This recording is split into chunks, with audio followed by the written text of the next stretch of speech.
И всем привет, дорогие зрители! Сегодня я вам расскажу, как посмотреть цену поездки заранее в приложении Uber. Поехали!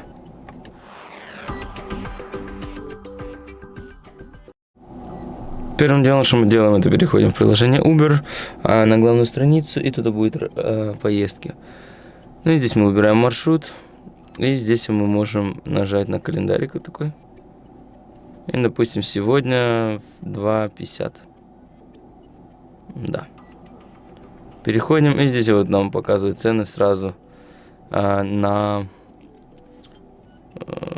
время 2:50.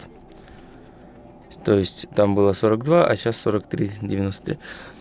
Ну а на этом все, дорогие зрители. Ставьте лайки, подписывайтесь на канал. Всем до новых встреч, всем пока-пока. Я надеюсь, это видео было для вас познавательным. До новых встреч. Пока-пока.